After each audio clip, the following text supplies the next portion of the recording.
ठाणे मध्यवर्ती कारागृह हे जे नाव आहे त्या नावाच्या बदल्यात मध्य क्रांतिकारक शहीद राघोजी भांगरे कारागृह असं नाव देण्यात यावं आहे। यापूर्वीसुद्धा अशा प्रकारचा पत्रव्यवहार केला होता। यापूर्वीसुद्धा आम्हाला आश्वासनं देण्यात आली होती। वर्षी आज अशोक उईके साहेबांशी आमचं तेच बोलणं झालं। आम्ही सांगितलं साहेब दरवर्षी तुम्ही एकच आश्वासन देता पुढच्या वर्षी करू आणि त्याच्यावरती काही कुठल्याही प्रकारची कारवाई केली जात नाही। समीर डगळे या यूट्यूब चॅनलला सबस्क्राइब करा आणि बाजूला दिलेल्या बेल आयकॉनचं दाबायला विसरू। आज 2 मे 2026 रोजी आम्ही ठाणे मध्यवर्ती कारागृह येथे आद्य क्रांतिकारक शहीद राघोजी भांगरे यांच्या पुण्यस्मरणानिमित्त अभिवादन करण्यासाठी आलो आहे। आज इथे आल्याच्या नंतरही शासकीय कार्यक्रम हे लोकांनी आज आयोजित केला होता। आज पहिली वेळ शासनातर्फे राघोजी भांगरे यांची पुण्यतिथी आयोजित केली होती आणि त्या कार्यक्रमाला आदिवासी समाज चांगल्या मोठ्या प्रमाणामध्ये हजर होता आणि त्यावेळी आदिवासी विकास मंत्री हे सुद्धा आले होते आणि आम्ही आमच्या समाजातर्फे त्यांना एक निवेदन दिलेलं आहे की 2 मे 1848 रोजी राघोजी भांगरे यांना ठाणे मध्यवर्ती कारागृहामध्ये फाशीची शिक्षा देण्यात आली होती। त्या दिवशी त्यांना फासावरती लटकवलं होतं। आमची अशी मागणी आहे की ठाणे मध्यवर्ती कारागृह आपण पाठीमागे बघू शकता की 1857ला ठाणे मध्यवर्ती कारागृहाची स्थापना झालेली। त्याच्या अगोदर 1848ला राघोजी भांगरे यांना याच कारागृहामध्ये फाशीची शिक्षा देण्यात आली होती। तर त्या अनुषंगाने ठाणे मध्यवर्ती कारागृह हे जे नाव आहे त्या नावाच्या बदल्यात राघोजी भांगरे आद्य क्रांतिकारक शहीद राघोजी भांगरे कारागृह असं नाव देण्यात यावं ही आमची प्रामुख्याने मागणी आहे।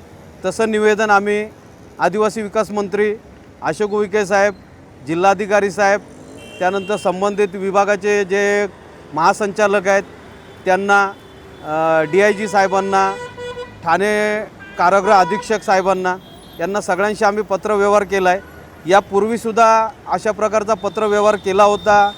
यापूर्वीसुद्धा आम्हाला आश्वासनं देण्यात आली होती दरवर्षी। आज अशोक उईके साहेबांशी आमचं तेच बोलणं झालं।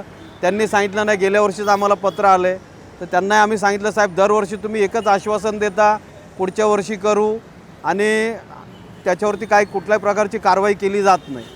दुसरी गोष्ट अशी आहे की अभिवादन करण्यासाठी खूप लांबून लोक येत आहेत। पालघर, वाडा, राजूर, अकोले, नगर, नंदुरबार, धुळे या विभागातील प्रामुख्याने जिल्ह्यातील लोक या ठिकाणी येतात अभिवादन करण्यासाठी। आणि वस्तुस्थिती अशी आहे की मंत्री महोदय जेव्हा येतात तेव्हा त्यांच्याबरोबर जे बाकीचे जे त्यांचे कार्यकर्ते या त्यांच्याबरोबर इतर जे लोक असतात त्यांना फक्त आत सोडलं जातं आणि इतर जे समाज आम्ही संघटनेतर्फे हे बघा 15 दिवसा अगोदर आम्ही पत्र देतो। ते पत्र दिल्याच्यानंतर आम्हाला शासनातर्फे कळवलं जातं, कारागृह शासनातर्फे, की बाबा तुम्ही तुमचे जे प्रतिनिधी जाणार आहेत त्यांची यादी द्या। ती यादी दिल्याच्या नंतरही प्रतिनिधींना 3-3, 4-4 तास रांगेत उभं राहावं लागतं, जाण्यासाठी संघर्ष करावा लागतो। तर याच्यापुढे अशी कुठली वस्तुस्थिती या घटना घडू नये। जो तुम्ही एक नियम, एक वेळ ठेवा, त्या वेळेतच बाबा जे लोक अभिवादन करण्यासाठी येतात त्यांना कारागृहामध्ये सोडलं जाईल। आम्ही आता चौकशी केली तर असं कळालं की दुपारी 12 वाजता सगळ्या कैद्यांना बॅरेकमध्ये ठेवलं जातं। तर 12च्या नंतर 1 ते 3 या 1 ते 2.5 वाजेपर्यंत निदान 1-1.5 तासाचा वेळ असा ठेवा की जे अभिवादन करण्यासाठी जे समाज बांधव येतात त्यांना जेलमध्ये जाऊन त्या फाशी जिथं दिली आहे त्या स्तंभाजवळ जाऊन त्यांना अभिवादन करण्यात यावं।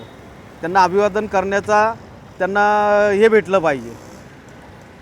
तर अशा प्रकारे यांनी याच्या पुढे काळजी घेतली पाहिजे। दुसरी गोष्ट, राघोजी भांगरेंचं एक भिंतीवरती चित्र काढलेलं आहे। ते चित्र एवढं अस्पष्ट झालेलं आहे की त्याचा कलर उडालेला आहे, काही त्याच्यावरती हे नाही आहे की ते फोटोही एकदम म्हणजे भग्नावस्थेतच झालेला आहे।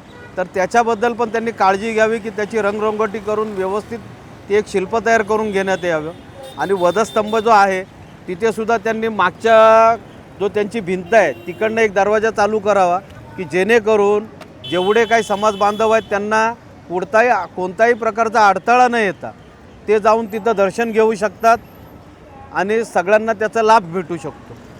कारण शासकीय कार्यक्रम आहे, शासकीय कार्यक्रम झाल्याच्या नंतर कुठलाही समाजाचा नेता या समाजाचा कुठला जो शासकीय अधिकारी कुठल्याही जागेवरती थांबत नाही. सगळे मंत्री महोदयांचं भाषण झालं की निघून जातात.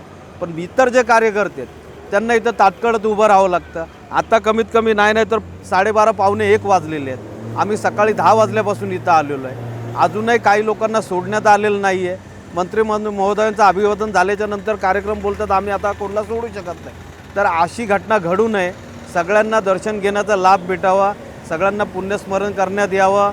पुण्यस्मरण समाधीस्थळी त्यांच्या जाता यावं एवढंच आमचं निवेदन आहे.